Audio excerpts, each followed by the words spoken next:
the budget for 24-25. Introduction. The people of India have reposed their faith in the government led by Honorable Prime Minister Shri Narendra Modi and re-elected it for a historic third term under his leadership.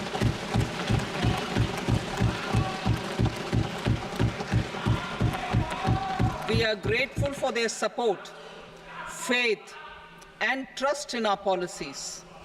We are determined to ensure that all Indians, regardless of religion, caste, gender, and age, make substantial progress in realizing their life goals and aspirations. Global context.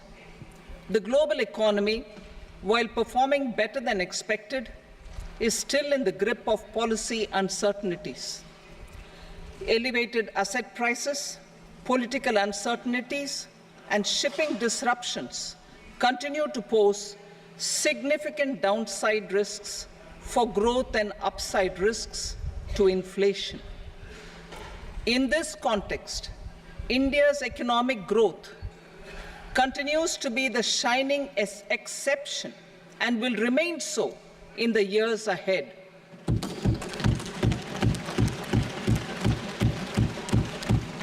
India's inflation continues to be low, stable, and moving towards the 4% target. Core inflation, that is non-food and non-fuel, currently is 3.1%.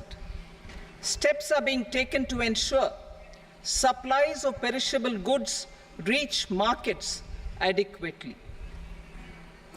Interim budget. As mentioned in the interim budget, we need to focus on 4 major castes, namely the Garib, Mahilaye, Yuva, and Annadata, the poor, women, youth, and the farmer.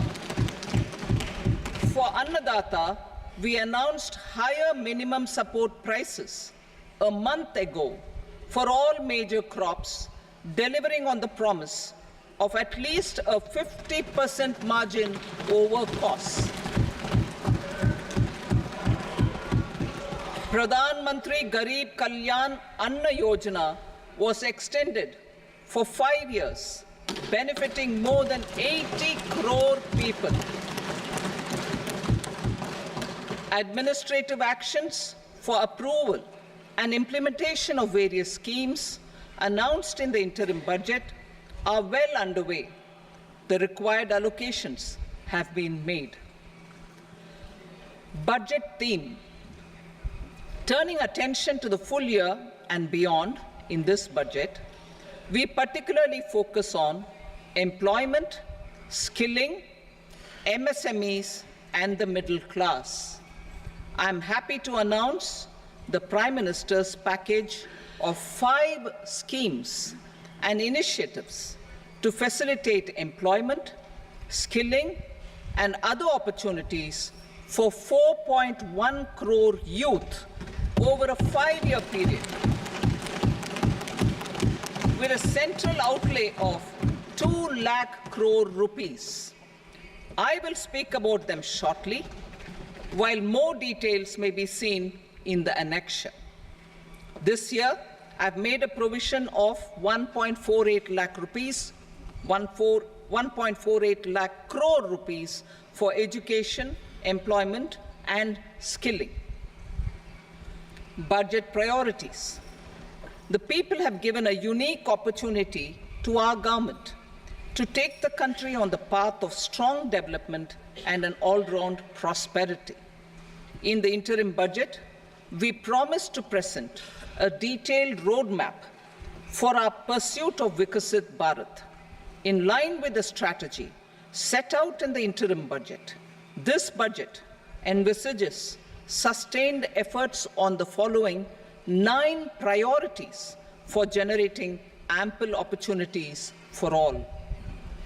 Number 1, productivity and resilience in agriculture.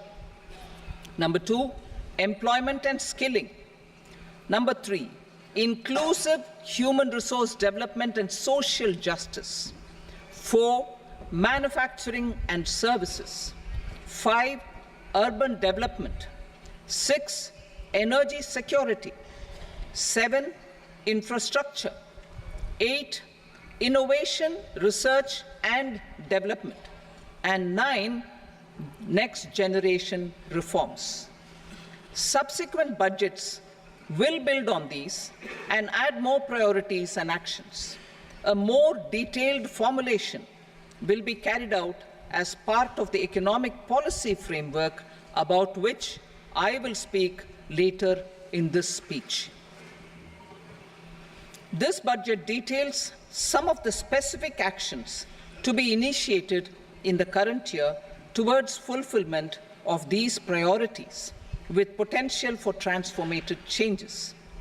The budget also covers some of the previously made announcements with intent to strengthen them and step up their implementation for expediting our journey towards the goal of Viksit Bharat. Priority 1, productivity and resilience in agriculture. Transforming agricultural research. Our government will undertake a comprehensive review of the agricultural research setup to bring the focus on raising productivity and developing climate-resilient varieties. Funding will be provided in challenge mode, including to the private sector. Domain experts, both from the government and outside, will oversee the conduct of such research. Release of new varieties. New 109 high-yielding and climate-resilient varieties of 32 field and horticultural crops will be released for cultivation by farmers. Natural farming. In the next 2 years, 1 crore farmers across the country will be initiated into natural farming, supported by certification and branding. Implementation will be through scientific institutions and willing gram panchayats. 10,000 need-based bio-input resource centers will be established. Missions for pulses and oil seeds. For achieving self-sufficiency in pulses and oil seeds, we will strengthen their production, storage, and marketing. As announced in the interim budget, a strategy is being put in place to achieve Atmanirbharta for oil seeds such as mustard, groundnut, sesame, soybean, and sunflower. Vegetable production and supply chains. Large-scale clusters for vegetable production will be developed closer to major consumption centers. We will promote farmer-producer organizations, cooperatives, and startups for vegetable supply chains, including for collection and storage and marketing. Digital public infrastructure for agriculture. Buoyed by the success of the pilot project, our government, in partnership with the states, will facilitate the implementation of the digital public infrastructure in agriculture for coverage of farmers and their lands in 3 years. During this year, digital crop survey for Kharif using the DPI will be taken up in 400 districts. The details of 6 crore farmers and their lands will be brought into the farmer and land registries.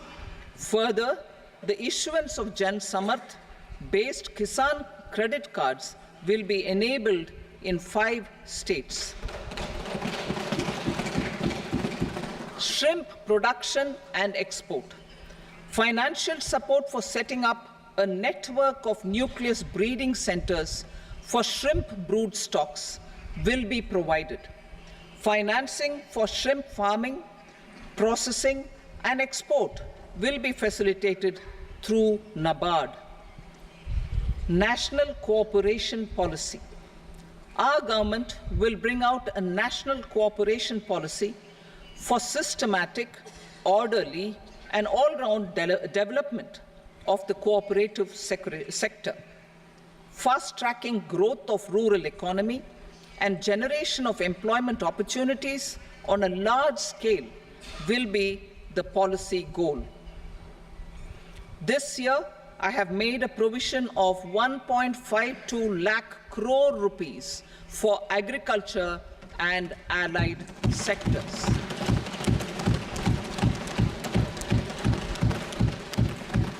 Priority 2, employment and skilling. Employment-linked incentive. Our government will implement following 3 schemes for employment-linked incentive as part of the Prime Minister's package. These will be based on enrollment in the EPFO and focus on recognition of first-time employees and support to employees and employers. Scheme A, first-timers. This scheme will provide 1 month wage to all persons newly entering the workforce in all formal sectors.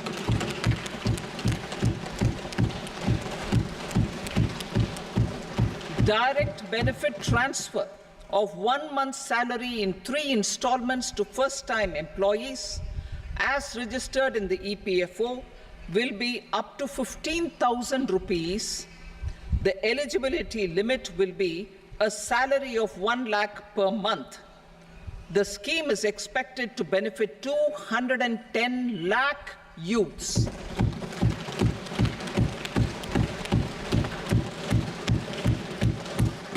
Scheme B, job creation in manufacturing.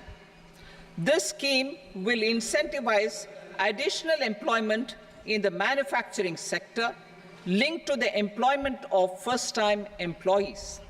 An incentive will be provided at specified scale directly both to the employee and the employer with respect to the EPFO contribution in the first 4 years of employment. The scheme is expected to benefit 30 lakh youth entering employment and their employers.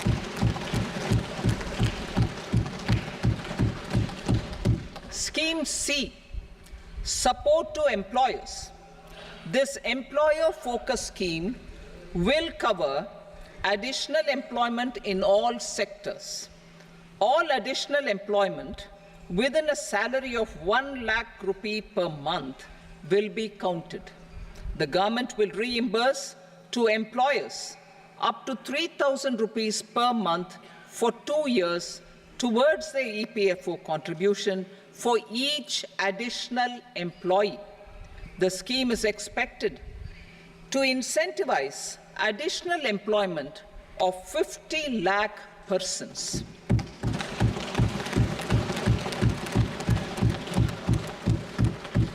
Participation of women in the workforce. We will facilitate higher participation of women in the workforce through setting up of working women hostels in collaboration with industry and establishing creches. In addition, the partnership will seek to organize women-specific skilling programs and promotion of market access for women SHG enterprises. Skilling program. I'm happy to announce a new centrally sponsored scheme as the 4th scheme under the Prime Minister's package for skilling in collaboration with state governments and industry. 20 lakh youth will be skilled over a 5-year period.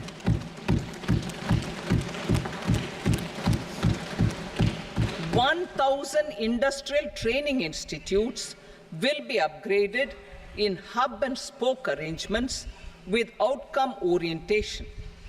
Course content and design will be aligned to the skill needs of industry, and new courses will be introduced for emerging needs.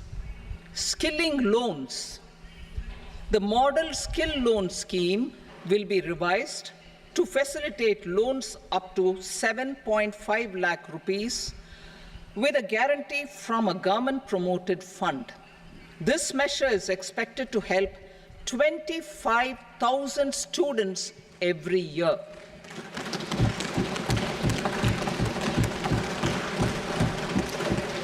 Education loans for helping our youth who have not been eligible for any benefit under government schemes and policies. I am happy to announce a financial support for loans up to 10 lakh rupees for higher education in domestic institutions.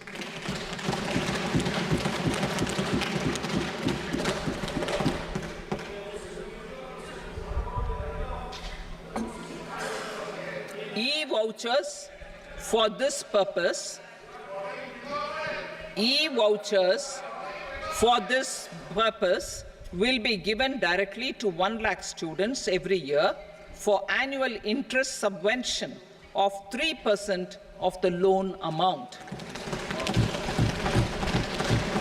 Priority 3, inclusive human resource development and social justice, saturation approach. Our government is committed to all-round, all-pervasive and all-inclusive development of people, particularly farmers, youth, women, and the poor. For achieving social justice comprehensively, the saturation approach of covering all eligible people through various programs, including those for education and health, will be adopted to empower them by improving their capabilities.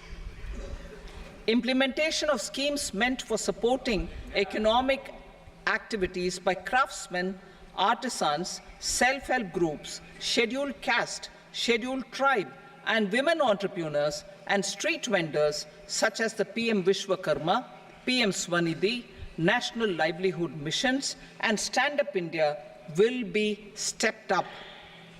Purvodaya. The states in the eastern part of the country are rich in endowments and have strong cultural traditions.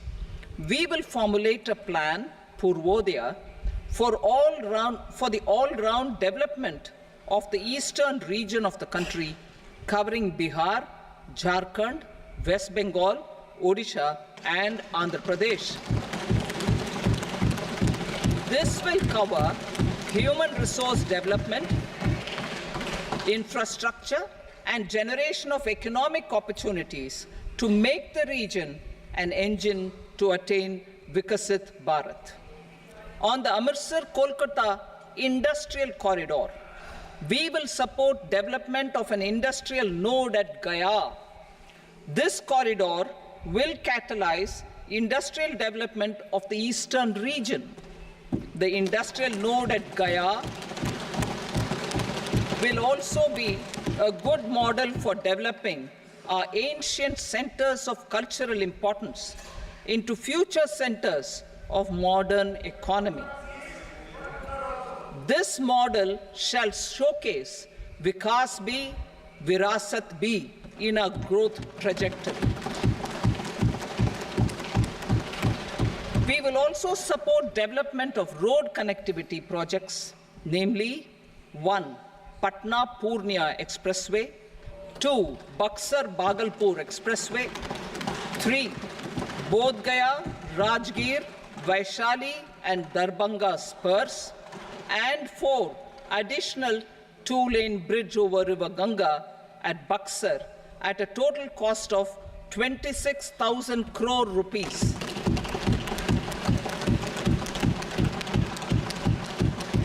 Power projects, including setting up of a new 2,400 megawatt power plant at Pir Painti, will be taken up at a cost of 21,400 crore rupees.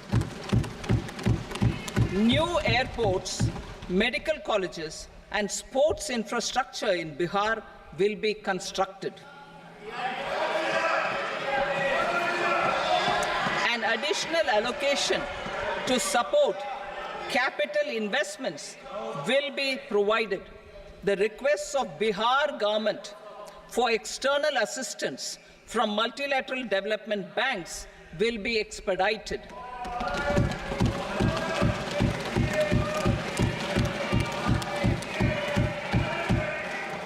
Andhra Pradesh Reorganization Act.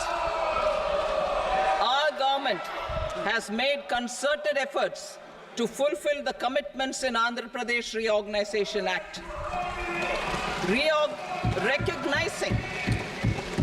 Recognizing the state's need for the capital, recognizing the state's need for a capital, we will facilitate special financial support through multilateral development agencies. In the current financial year, 15,000 crore rupees will be arranged with additional amounts in future years.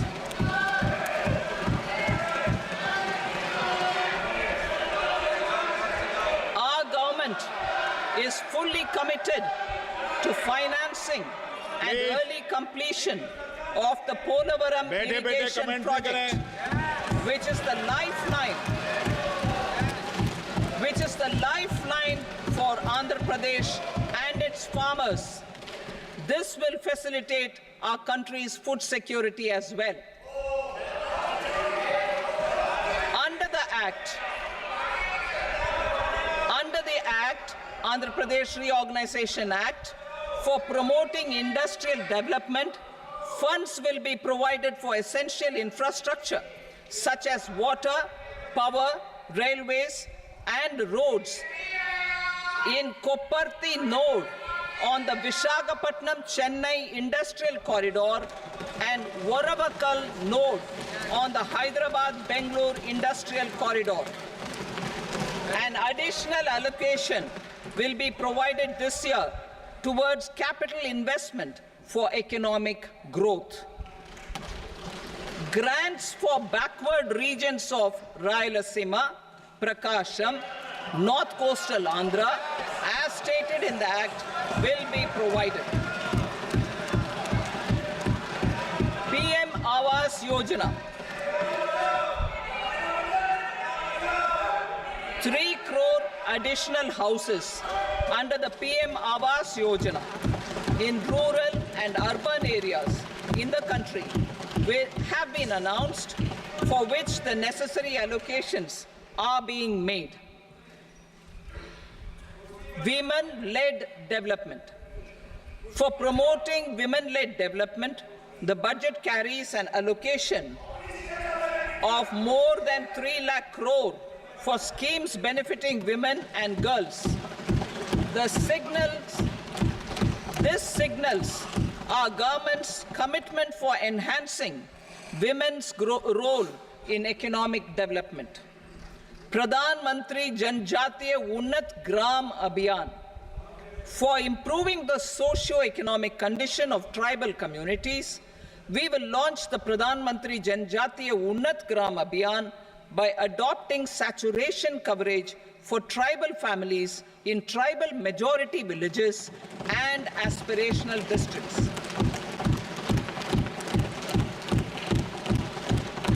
This will cover 63,000 villages, benefiting 5 crore tribal people. Bank branches in northeastern region. More than 100 branches of India Post Payment Bank will be set up in the northeast region to expand the banking services. This year, I have made a provision of 2.66 lakh crore rupees for rural development, including rural infrastructure. Priority 4, manufacturing and services, support for promotion of MSMEs. This budget provides special attention to MSMEs and manufacturing, particularly labor-intensive manufacturing. We have formulated a package covering financing, regulatory changes, and technology support for MSMEs to help them grow and also compete globally, as mentioned in the interim budget. I am happy to announce the following specific measures. Credit guarantee scheme for MSMEs in the manufacturing sector. For facilitating term loans to MSMEs for purchase of machinery and equipment without collateral or third-party guarantee, a credit guarantee scheme will be introduced.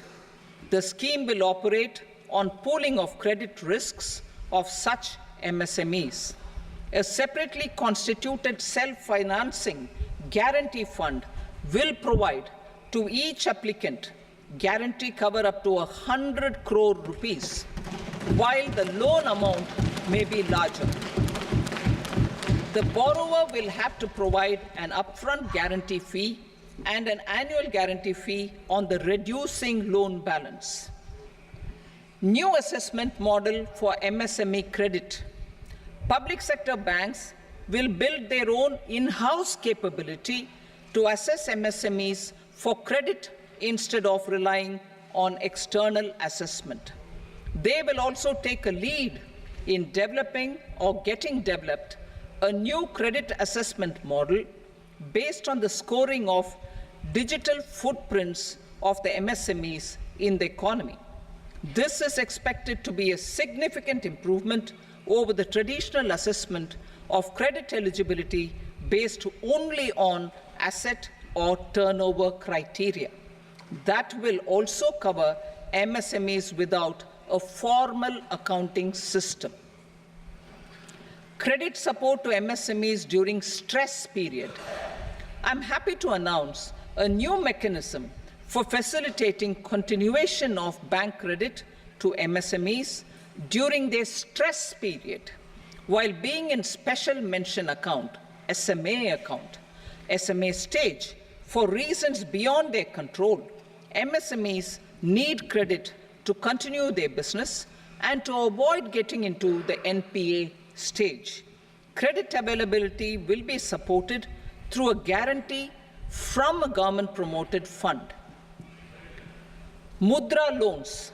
The limit of Mudra loans will be enhanced to 20 lakh from the current 10 lakh for those entrepreneurs who have availed and successfully repaid previous loans under the Tarun category. Enhanced scope for mandatory onboarding in TREDS. For facilitating MSMEs to unlock their working capital by converting their trade receivables into cash, I propose to reduce the turnover threshold of buyers for mandatory onboarding on the TREDS platform from rupees 500 crore to 250 crore rupees. This measure will bring 22 more CPSCs and 7,000 more companies onto the platform. Medium enterprises will also be included in the scope of the suppliers.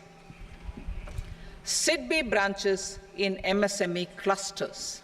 SIDBI will open new branches to expand its reach to serve all major MSME clusters within 3 years and provide direct credit to them. With the opening of 24 such branches this year, the service coverage will expand to 168 out of 242 major clusters. MSME units for food irradiation, quality and safety testing. Financial support for setting up of 50 multi-product food irradiation units in the MSME sector will be provided.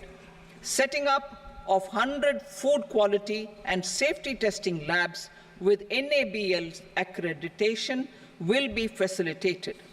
E-commerce export hubs to enable MSMEs and traditional artisans to sell their products in international markets. E-commerce export hubs will be set up in public-private partnership mode. These hubs, under a seamless regulatory and logistic framework, will facilitate trade and export-related services under one roof. Measures